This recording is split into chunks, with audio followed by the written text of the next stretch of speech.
مکہ کے کافروں نے 3000 لوگوں کی فوج تیار کی اور مسلمانوں پر حملے کے لیے مکہ سے روانہ ہوئے۔ مسلمانوں نے بھی مدینہ کے دفاع کے لیے 1000 صحابہ کی فوج تیار کی۔ اب کی بار بھی بدر کی طرح وہی منظر تھا کہ کافروں کی فوج مسلمانوں سے 3 گنا بڑی تھی، لیکن اس بار مکہ والوں کی فوج میں ایک باصلاحیت نوجوان اور ماہر جنگجو موجود تھا جس کا نام خالد ابن ولید تھا۔ رسول اللہ صلی اللہ علیہ وسلم نے مدینہ میں رہ کر لڑائی کرنے کا مشورہ دیا، لیکن اکثر صحابہ نے کہا کہ مدینہ سے نکل کر کھلے صحرا میں جنگ کرنی چاہیے، اور رسول اللہ صلی اللہ علیہ وسلم نے اپنی رائے کو چھوڑ کر اکثریت کی رائے کو قبول کیا اور مدینہ سے 1000 صحابہ لڑائی کے لیے میدان میں اترے۔ رسول اللہ صلی اللہ علیہ وسلم نے اپنی فوج کو 3 دستوں میں تقسیم کیا، مہاجرین، اوس اور خزرج۔ 1000 صحابہ میں سے صرف 100 افراد کے پاس زرہ اور ڈھالیں وغیرہ موجود تھی اور صرف 50 گھوڑے تھے، جبکہ اس کے مقابلے میں 3000 پر مشتمل مکہ کی فوج بما اسلحہ ساز و سامان احد کے مقام پر آ گئی اور مسلمانوں کا انتظار کرنے لگے۔ اس فوج کے درمیان والے دستے کو ابو جہل کے بعد مکہ کا نیا سردار ابو سفیان لیڈ کر رہا تھا،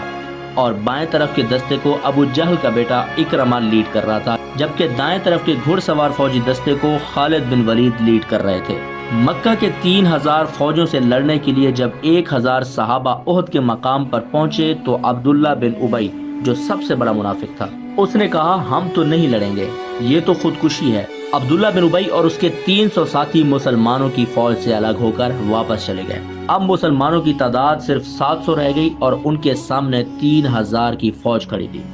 رسول اللہ صلی اللہ علیہ وسلم نے 50 تیر انداز اس پہاڑی پر بھیجے تاکہ مکہ والے پہاڑ کے پیچھے سے حملہ نہ کر سکیں، اور ان 50 بندوں کو واضح طور پر کہہ دیا گیا کہ اگر تم دیکھو کہ مسلمان جنگ جیت چکے ہیں تم نے پہاڑ سے نہیں اترنا، اور اگر تم دیکھو کہ مسلمان ہار گئے ہیں اور پرندے ان کا گوشت نوچ رہے ہیں تب بھی تم اپنی جگہ سے نہیں ہلو گے۔ اور پھر کافروں کی فوج سے ایک بندہ سامنے آیا اور مسلمانوں کو چیلنج کیا۔ حضرت مولا علی علیہ السلام نے جا کر اس کا کام تمام کر دیا، اور پھر اس کا بھائی سامنے آیا تو حمزہ رضی اللہ تعالی عنہ نے اس کو بھی ختم کر دیا، اور پھر دونوں فوجیں زوردار حملہ آور ہوئیں۔ پہلے لڑائی بہت سخت ہوئی، لیکن آہستہ آہستہ صحابہ کرام نے ان کو پیچھے ہٹنے پر مجبور کر دیا، اور مکہ والے حوصلہ ہارنے لگے اور تھوڑی ہی دیر میں بدر کی طرح یہ لوگ بھاگنے لگے۔ واضح طور پر یہ لگ رہا تھا کہ مسلمان یہ جنگ جیت چکے ہیں، اس لیے پہاڑ پر کھڑے 50 تیر اندازوں میں سے 41 فتح یاب ہونے کی غلط فہمی میں پہاڑ سے اترے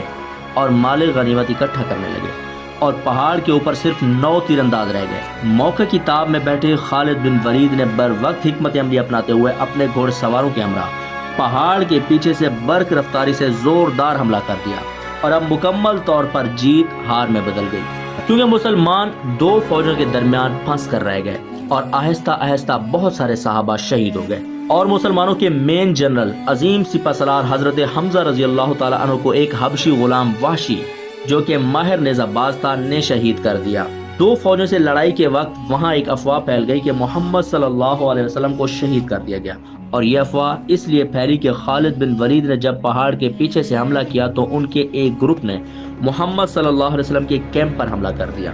اور اس وقت وہاں پر رسول اللہ صلی اللہ علیہ وسلم کی حفاظت کے لیے صرف 9 لوگ موجود تھے۔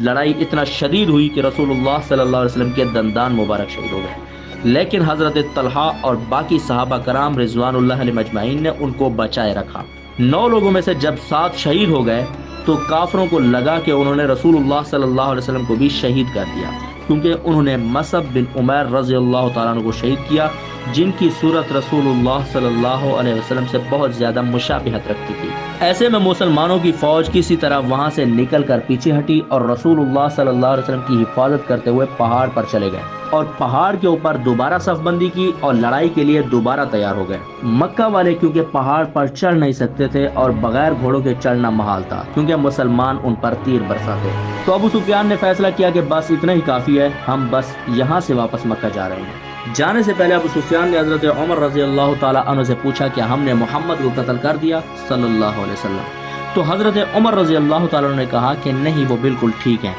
یہ جو تم کہہ رہے ہو وہ سن رہے ہیں۔ اس پر ابو سفیان کو بہت غصہ آیا، کیونکہ انہوں نے یہ جنگ اس لیے کی تھی کہ محمد صلی اللہ علیہ وسلم کو شہید کیا جائے اور مدینہ پر قبضہ کیا جائے، لیکن ان میں سے کوئی بھی مقصد ان کا پورا نہیں ہو پایا اور وہ واپس چلے گئے۔ بہت سارے مورخین نے اس جنگ کو مسلمانوں کی شکست بیان کیا، لیکن کچھ مورخین ایسے بھی ہیں جو کہتے ہیں کہ یہ بات تو ٹھیک ہے کہ اس جنگ میں مسلمانوں کو بہت نقصان ہوا، لیکن قریش کا اس میں کوئی مقصد بھی پورا نہیں ہو پایا۔ اس جنگ میں مسلمانوں کو بہت نقصان ہوا، لیکن ایک بات مسلمانوں نے جو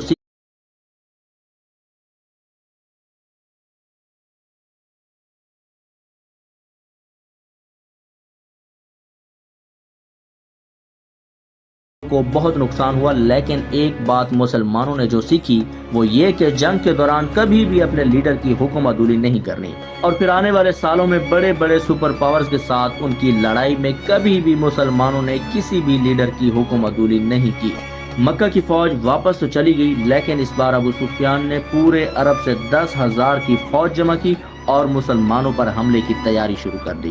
اور وہ جنگ ہم انشاءاللہ اگلی ویڈیو میں دکھائیں گے۔